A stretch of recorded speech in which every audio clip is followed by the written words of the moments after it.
Surat civil હોસ્પિટલમાંથી ફરાર થયેલ આરોપી શુભમ શર્માને પોલીસે સિંગણપુર વિસ્તારમાંથી ઝડપી પાડ્યો છે. ગઈકાલે કોર્ટમાં મુદ્દત દરમિયાન તબિયત લથડતા સારવાર અર્થે સિવિલ હોસ્પિટલ દાખલ કરવામાં આવ્યો હતો, જેથી પોલીસને ચકમો આપી ફરાર થયો. મળતી માહિતી મુજબ આરોપી શુભમ શર્માને લાજપોર જેલમાંથી કોર્ટ મુદ્દત હોવાથી લવાયા હતા, જ્યાં તેની તબિયત ખરાબ થઈ હતી, જેથી સારવાર માટે સિવિલ હોસ્પિટલમાં લાવવામાં આવ્યો હતો. તબિયતમાં સુધારો થયા બાદ હોસ્પિટલમાંથી પોલીસ નજર ચૂકવી ફરાર થઈ ગયો હતો. આ ઘટનાની પોલીસને જાણ કરતા પોલીસે તેને શોધવાનું કામ શરૂ કર્યું હતું. દરમિયાન પોલીસે મળેલી માહિતીના આધારે સિંગણપોર વિસ્તારમાંથી આરોપી શુભમ શર્માની ધરપકડ કરી કબજો ચોક બજાર પોલીસને સોંપ્યો હતો.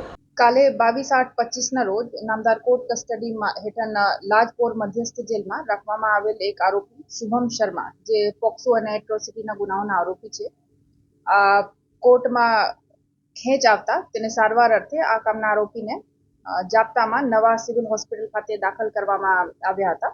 અને ચાલુ સારવાર દરમિયાન આ આરોપીએ ઇમરજન્સી વોર્ડમાંથી કલાક 1:15 दोपहर ના આસપાસ વોર્ડમાંથી નજર ચુકાવીને નાસી ભાગી ગયેલો.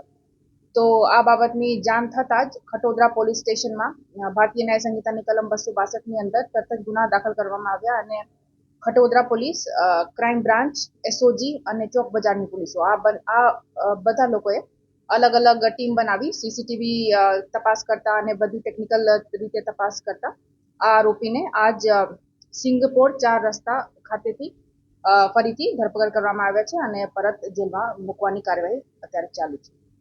કઈ રીતે ભાગ્યો? કોઈની મદદથી ભાગ્યો કે એકલો ભાગ્યો?